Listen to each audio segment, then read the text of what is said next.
क्या मनुष्य के पास बुरा कर्म करते हुए बुरा कर्म से बचाव की क्षमता या साधन उपलब्ध है? आज हम इस वीडियो के माध्यम से इस प्रश्न पर अपनी बात रखने का प्रयास करेंगे।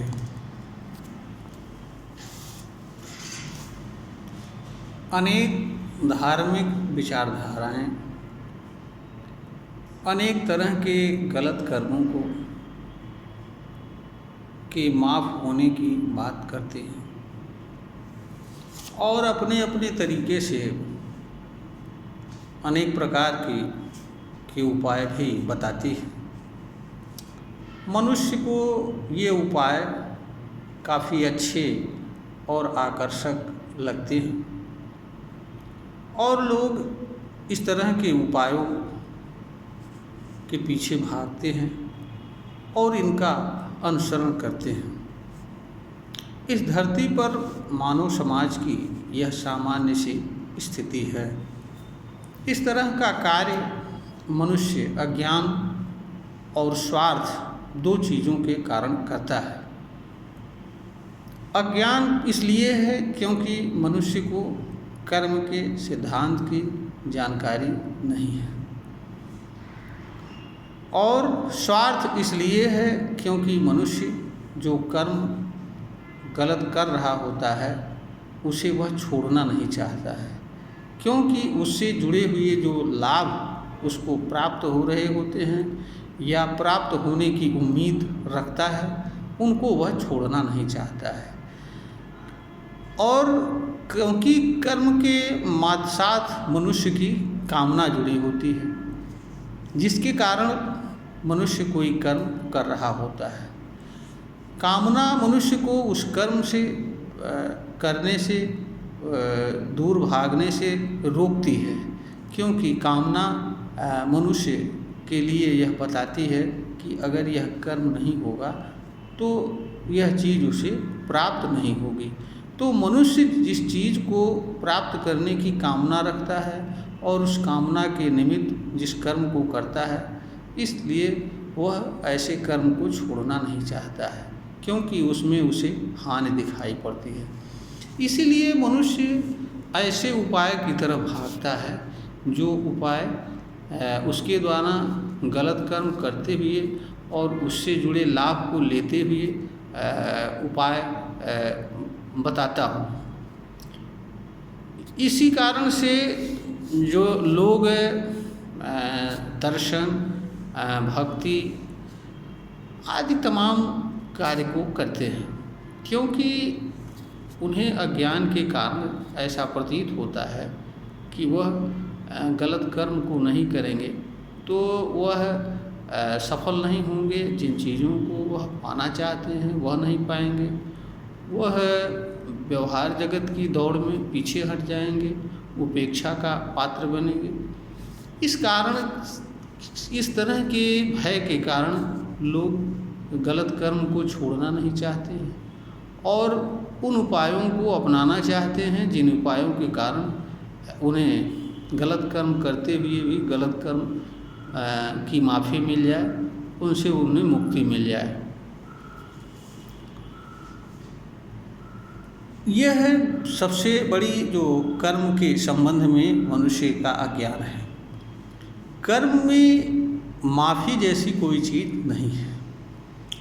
हाँ, अलग अलग कर्म अलग अलग तरह के प्रभाव को छोड़ता है।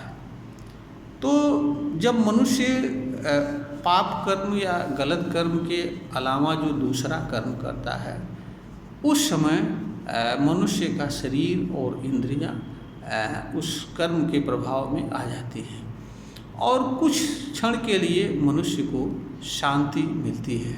तो उसे ऐसा प्रतीत होता है कि जो है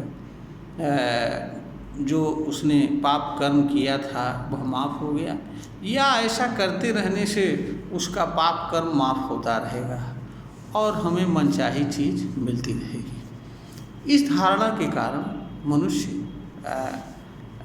ऐसे विचार को, ऐसे व्यवस्था को और ऐसे सिद्धांत को स्वीकार करता है जहाँ उसे गलत कर्म से माफ़ी मिलती रहे और गलत कर्म से होने वाला लाभ मिलता रहे। यह सिद्धांत कर्म के सिद्धांत के एकदम विपरीत है। कर्म का सिद्धांत माफ़ीनामा पर नहीं चलता है। कर्ता और कर्म के बीच में कोई दूसरा व्यक्ति नहीं होता है और किसी व्यक्ति को कर्म के प्रभाव को कम करने की क्षमता भी नहीं है। अनंत में ऐसी कोई चीज़ नहीं है जो कर्म के प्रभाव को निष्क्रिय करे, क्योंकि जिस चीज़ के कारण कर्म की उत्पत्ति होती है वह चीज़ भी उसको निष्क्रिय करने का, उसके प्रभाव को निष्क्रिय करने का क्षमता नहीं रखती है। तो इस कारण से कर्म का प्रभाव कर्म के साथ साथ रहता है, कर्म के आगे और पीछे नहीं रहता है। लोगों का यह भ्रम फैल जाता है, बैठता है कि उन्हें जो है कर्म से माफ़ी मिल रही है, और यह सिर्फ उनको जो अलग अलग कर्मों के माध्यम से अलग अलग अनुभूति होती है उसके कारण ऐसा भ्रम होता है। क्योंकि मनुष्य का हर कर्म अलग अलग मनुष्य के ऊपर प्रभाव छोड़ता है।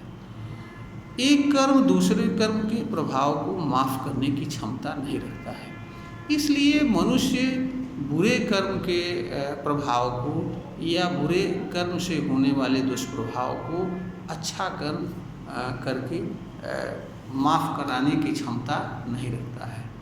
इसलिए जो भी यही कारण है, और यह एक प्रकार का भ्रम है। भ्रम इसलिए है क्योंकि इस तरह के कार्य व्यवहार जगत में हो रहे होते हैं। अनेक प्रकार की विचारधाराएं विद्यमान हैं जो यह कहती हैं कि फला लोग ये इतने गलत थे, उन्होंने ऐसा करके स्वर्ग को मिल गया, ऐसा करके वो मुक्त हो गए, अच्छा जीवन हो गया। तो ये जो बातें हैं, इस तरह की बातें लोगों के दिमाग में, मन मस्तिष्क में बचपन से भरी जाती हैं, और इस तरह का कार्य करते हुए अधिसंख्य मानव, या ये भी कहें कि जितने लोग धर्म का अनुसरण करते हैं वह सारे के सारे लोग करीब करीब इसी दौड़ में शामिल रहते हैं। इसलिए भी मनुष्य को यह विश्वास हो जाता है कि जब सभी लोग इसे सही मान रहे हैं तो फिर हम क्यों न माने। दूसरा यह है कि कर्म के सिद्धांत की ईमानदार और निष्पक्ष व्याख्याएं भी नहीं की गई हैं, और जो की भी गई हैं उन्हें मानव समाज के सामने लाया नहीं जाता है। मानव समाज कर्म के सिद्धांत को या कर्म को जानने एवं समझने की आवश्यकता भी नहीं समझता है। वह तो जो कुछ भी उसे किसी धर्मगुरु या किसी के द्वारा बता दिया जाता है उसी को वो धर्म समझ लेता है, अपना कर्म और कर्तव्य समझ लेता है। लेकिन वास्तव में मनुष्य को कर्म के सिद्धांत, कर्म के परिणाम की वास्तविक स्थिति का ज्ञान नहीं होता है। चूँकि इस तरह की बातें हर तरह के धार्मिक किताबों में लिखी गई होती हैं, खास तौर से जितने भी ईश्वरवादी धर्म हैं उनमें सभी में माफ़ीनामा का सिद्धांत चलता है। आप कितना भी गलत कर्म किए हों आपको माफ़ी मिल जाएगी अगर ईश्वर प्रसन्न हो गया, ईश्वर की कृपा होगी, और ईश्वर की कृपा भक्ति से होती है। तो यह बताने का प्रयास किया जाता है कि भक्ति के माध्यम से आपके सारे दुर्गुण और सारे बुरे कर्म माफ़ हो जाएंगे। वास्तव में यह एक प्रकार का धोखा है। इस तरह का विचार मनुष्य के लिए धोखा है, और इसीलिए मनुष्य एक तरफ भक्ति करता है, दर्शन करता है, अन्य तमाम तरीके कर्म करता है, और दूसरी तरफ से वह गलत से गलत कर्म करके अधिक से अधिक पैसा, बड़ा से बड़ा पद प्राप्त करने में लगा रहता है। और हमेशा मनुष्य जो है अनेक प्रकार के मानवीय विकारों से ग्रसित रहता है। विकार का अर्थ है पीड़ा देने वाले अहंकार, ईर्ष्या, द्वेष भावना आदि से वह ग्रसित रहता है। यह विकार मनुष्य के भीतर अनेक प्रकार के रोगों को जन्म देते हैं। एक अवस्था के बाद मनुष्य एक प्रकार का जो है अनेक प्रकार के रोगों से ग्रसित होकर के अपने कर्म करने की क्षमता भी खो देता है और वह उसका जीवन केवल दवा पर और उस पर चलता है, अनेक प्रकार के खाने पीने की चीज़ों पर, और वह इधर उधर एक तरफ गलत कर्म करता है, दूसरी तरफ उससे मुक्ति के लिए इधर उधर भागता रहता है। वास्तव में सच क्या है उसके पास जानने और समझने की क्षमता नहीं रहती है और न ही यह विचार, क्योंकि उसके भीतर यह धारणा बैठी रहती है कि यह गलत जो कुछ भी मैं कर रहा हूँ वह सब कुछ किसी शक्ति द्वारा कराया जा रहा है, मैं तो एक निमित्त मात्र हूँ। इस तरह की विचारधारा के कारण भी वो गलत करता रहता है और दूसरी तरफ इसके निवारण के लिए भी कर्म करता रहता है। वास्तव में इस तरह का जो सिद्धांत है कर्म के सिद्धांत के विपरीत है। कर्म के सिद्धांत में कोई माफ़ीनामा नहीं है और कर्म के परिणाम को कोई शक्ति मिटाने वाली नहीं होती है। कर्म का परिणाम भी मनुष्य को भोगना पड़ता है। हाँ, इससे बचाव का एकमात्र साधन मनुष्य के पास है, कर्म में परिवर्तन है। मनुष्य कर्म में बदलाव करके कर्म के दुष्परिणाम से बच सकता है, क्योंकि मनुष्य गलत कर्म करते हुए गलत कर्म के परिणाम से बचने की क्षमता नहीं रहता है। जब तक वह एक तरफ गलत करेगा और दूसरी तरफ गलत कर्म के मिटाने के लिए, प्रभाव को मिटाने के लिए काम करता रहेगा, तब तक वह कभी भी गलत कर्म के प्रभाव से, दंड से मुक्त नहीं हो सकता है। अगर कोई मनुष्य गलत कर्म के परिणाम से बचना चाहता है तो उसे गलत कर्म परित्याग करके उसकी जगह पर अच्छे कर्म को करना होगा, क्योंकि जिस चीज़ से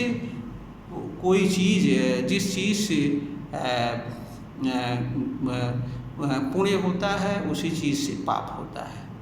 तो दोनों का माध्यम कर्म है और अच्छा और बुरा चीज़ भी कर्म से ही होती है। तो जब मनुष्य बुरा कर्म करता है तो उसे उसके परिणाम भी भोगने पड़ते हैं।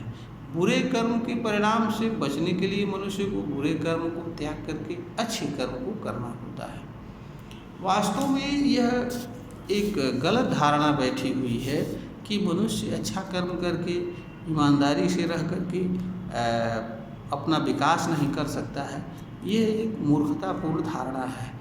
वास्तव में ईमानदारी से और अच्छा कर्म करते हुए मनुष्य सुखद शांतिपूर्ण जीवन जी सकता है और इसका जो आनंद है वो शायद कहीं नहीं है।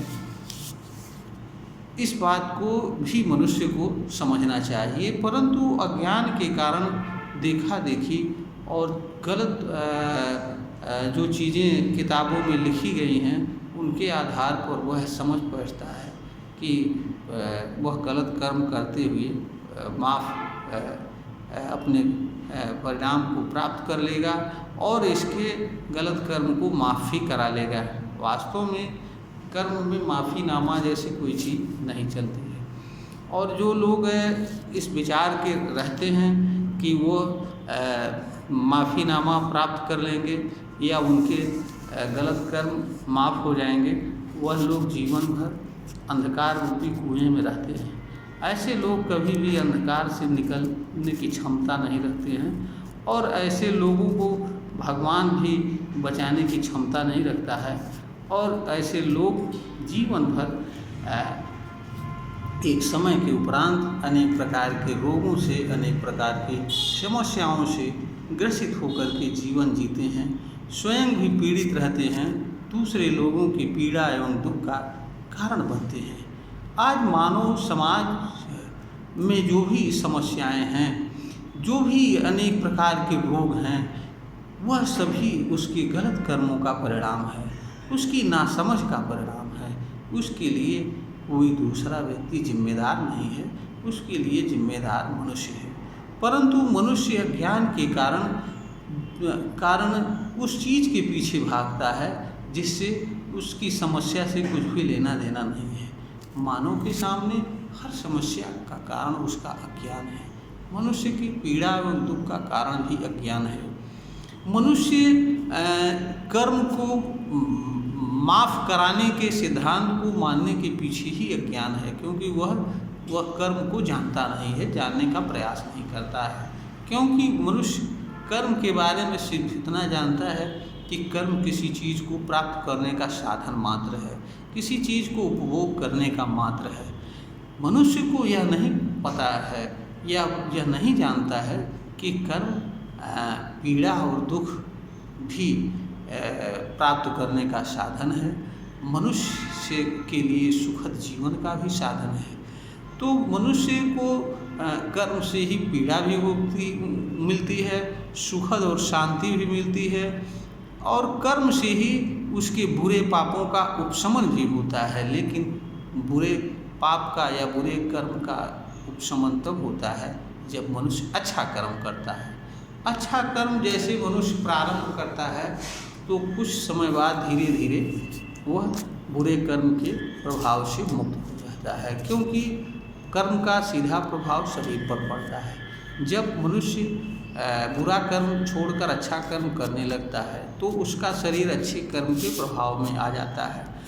इसके बाद बचता है उसके अंदर बुरे कर्म संबंधी विचार और धारणाएं तथा भावनाएं। मनुष्य को इनसे भी मुक्त होना होता है। इनसे मुक्त होने के उपरांत मनुष्य बुरे कर्म और उनसे जो धारणाएं हैं, उनसे जो अनुभव है, उनकी जो जुड़ी हुई अन्य चीज़ें हैं, उनसे भी धीरे धीरे मुक्त होता है। इसके लिए मनुष्य को अपने विचार में बदलाव करना होता है और यह तय करना होता है कि आज के बाद से वह बुरा कर्म ही नहीं, बुरे कर्म के विचार से भी स्वयं को मुक्त करना होगा। और जब मनुष्य बुरे कर्म को करने के विचार से स्वयं को दूर कर लेता है तो मनुष्य धीरे धीरे बुरे कर्म और उससे स्थापित धारणाएं और विचार से भी मुक्त हो जाता है।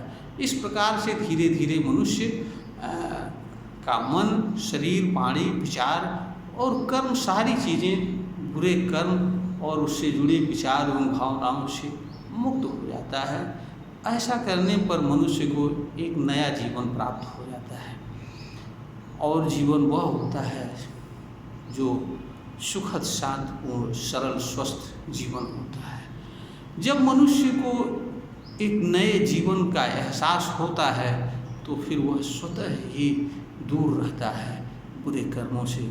फिर उसे बुरे कर्म की तरफ जाने की आवश्यकता नहीं रहती है। वह हमेशा हमेशा के लिए बुरे कर्मों से दूर हो जाता है। यह वीडियो ज्ञानवर्धन ही बनाई गई है, प्रेषित की जा रही है। अगर श्रोता को ज्ञानवर्धन के योग्य प्रतीत हो तो इसे शेयर करें, सब्सक्राइब करें और लाइक करें।